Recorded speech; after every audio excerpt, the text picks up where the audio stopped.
When did the heart get sole custody of love? I mean, why not a liver filled with love? You know? Why not, dude, when my girlfriend left me, man, she really broke my pancreas. How come Celine cannot passionately sing near, far, wherever you are, I believe that the bladder will go on? Why not? You know, why not? I mean, the heart is not some grand ruler of love.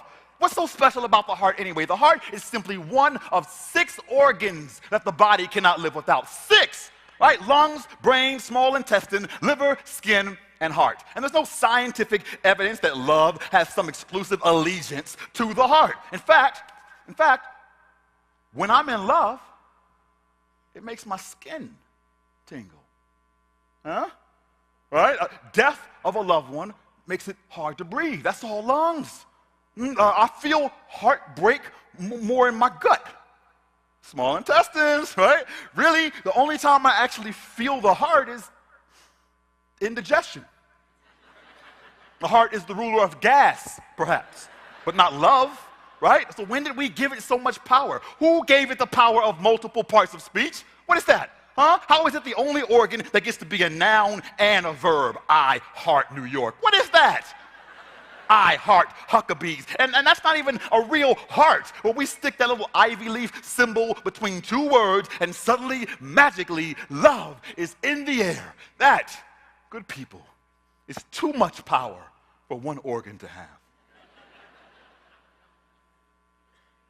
My grandmother died of a broken heart. No. Okay, that's not true. My grandmother was murdered by a broken heart. Jack the Ripper, the hillside strangler, they have nothing on heart disease. This most elusive of serial killers drives up to unsuspecting women, right, in a creepy old van with a bumper sticker that reads, #1 lady killer. But instead of pretending that it's in need of help, pretends to be okay.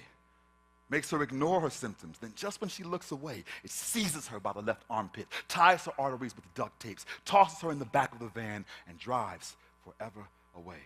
And it's still at large. For this villain is a master of disguise, although some of its costumes are rather obvious, right? Like chili fries. Clearly, heart disease was pressed for time when crafting this greasy costume, right? I mean, my Uncle Leafon was almost 400 pounds when he died. So that's sort of a no-brainer. Put the chili fries down, Uncle Leafon. All right, and put the Jack Daniels down, Aunt Candy, and put the cigarettes down, Uncle James. But so few in my community had access to physicians and facts, you know. So many were uninformed on the symptoms to prevent them instead of just react. But not my daddy. No, sir. Not my daddy. My daddy was the healthy exception to the unhealthy rule. Okay? The ex-Olympic athlete married my mom, raised my brother and I in a vegetarian household where the sweetest thing we could conjure in our cabinets was probably graham crackers. Okay? The 60-year-old kinesiology professor, right, who taught aerobics, gymnastics, swimming, sprinting, and weight training every day. All right? The old gray-haired senior citizen who punished me for calling him an old man one day by insisting that I sock him in the stomach with all my might, just so that he could watch me wince in pain from my cocky fist colliding against his abs of steel. My daddy, Superman, with superpowers, documented in the books he authored on the super nutritional power of colored foods and the super healing power of garlic and the super nourishing power of sunlight. So I grew up like, you can't tell me my daddy ain't a superhero. You can't tell me my daddy ain't gonna live forever. You can't tell me my daddy can't kick your daddy's butt. You can't tell me my daddy was just found dead.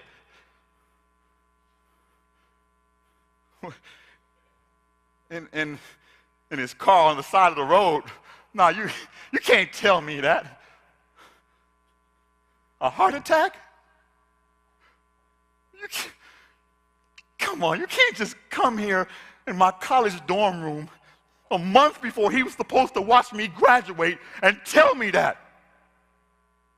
No, my daddy, not my daddy. I don't understand. I mean, it's not like he didn't have rhythm, aerobics, gymnastics, hello. You could even dance him a little bit. It wasn't pretty. It wasn't dancing with the stars by any stretch, but the man had him some rhythm. Apparently his heart did not. Arrhythmia, doctors called it, ventricular arrhythmia or something. Apparently the heart's going along fine, it's doing a little cha-cha or something, and next thing you know, it misses a beat. And then it misses another beat. Suddenly it finds itself with 2 left feet. But when he exited the dance floor and his heart took its seat, he took my grandmother with him. Oh, and that was no easy feat, because Don, this woman, she had a heart so strong that not even attending the funerals of 5 of her 8 children was enough to break it. But the sixth, my father's funeral, marking the fall of a superhero who wasn't supposed to die. Oh man, this is the stuff that ruptures are made of. Genetics. Genetics broke my father's heart. Though his spirit was strong. His passing broke my grandmother's spirit, though her heart was strong. Perhaps therein lies the connection between the heart and love. Home is where the heart is, right? And the heart is where the spirit lives. And when the heart's resonance is vexed, it punches holes in the walls. And when it's stressed, it clenches tight. And when it's depressed, it slows down, it falls still. Which means that even if mine is completely healthy, there may be nothing I myself can do. The fate of my heart's rhythm may be entirely up to you. So, give me a beat.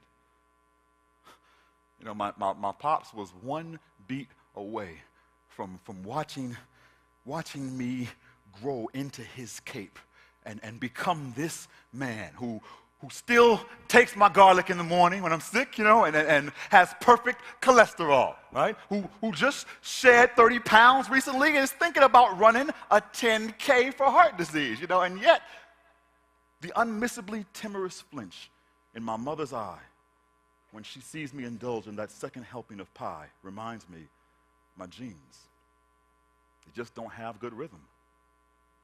So, give me a beat.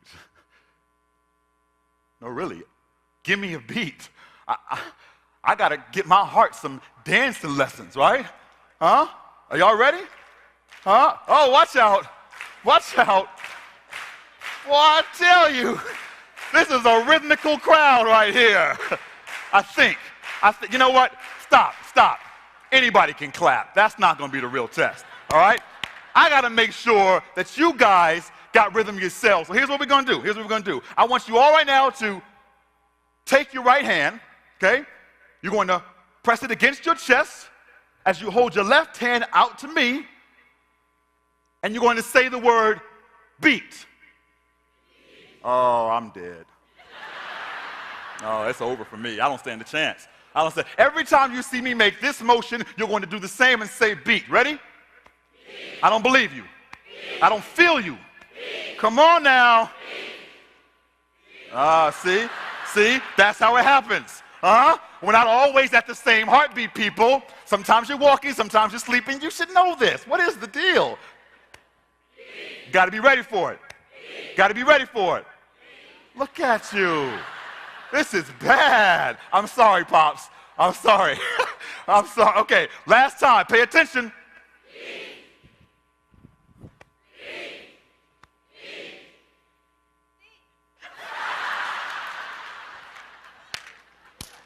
We'll talk later. We'll work on a few lessons or something else. All right. Here we go. We're taking off the training wheels, and we're going to do a dance now. You ready? 5, 6, 7, 8. In 2007, our economy suffered a massive heart attack. So while the financial surgeons are operating on that, perhaps this year we invest a bit less in our stocks and our bonds, and we put a bit more into our pops and our moms. We don't stress about our mutual funds and our dollars, but rather it's the future of our sons and our daughters. Until our miracles become empirical, and we can literally press our fingers to our neck and count our blessings. 98,000. Number of times in a day that your heart might pump. 198,000. Number of times your heart seems to pump the day you fall in love. 242. Number of times this month your kids gifted you with hugs. 5,000, maybe approximately like 473. Number of extra days I could have had with my dad, or number of beats I might need to meet my future son. Folks, I don't know if you know this, but your attendance at this event signs you on to participate in today's filming of IHI's new hit reality show, Dancing with the Hearts. Yes, welcome, where you each get to vote, and you each get to coach, and our lives get to each reap each beat that you sow. So perhaps my 10K run only earns enough dough to have someone's heart doing the two-step the whole show, right? But if we learn quicker, we'll remember that it takes two to tango. So together, we can teach someone's heart the merengue. Add a couple of you teachers and your nutrition lesson plans. You can educate young people on how to pop lock and break dance. I want geneticists on jitterbug, pathologists on polka, QI teaching new techniques in bossa nova, nurses choreographing everyone. Let's go, people. Let's go. From patients to providers into a unified army of electric sliders. And you cardiologists, let's get them tap dancing. Homeopaths, I need a praise dance. OBGYN, where is my belly dance? Native American healers, I'm still waiting on my rain dance to wash away afflictions with traditions that end this pain dance. I need everyone on the dance floor to show me what you got, whether you're an expert in ballerina or you barely know the robot. You'll still be helping researchers rid our hearts of bad rhythm, teaching the spirit to lambada to improve our quality of living. We can do this. We can take these arrhythmic hearts with their murmuring two left feet and get them active, off their seats, show them how to eat. We can protect our ruler of love and till that creepy van retreats and show that, damn it, we do heart the heart and all its parts of speech. This is the power in our palms, the healing within our reach. This hand pressed against this chest, this command we're empowered to speak that will leave each of us, everyone, dancing to their future, and accomplish the simple feat of living happier, healthier, longer lives without missing a, wait for it, wait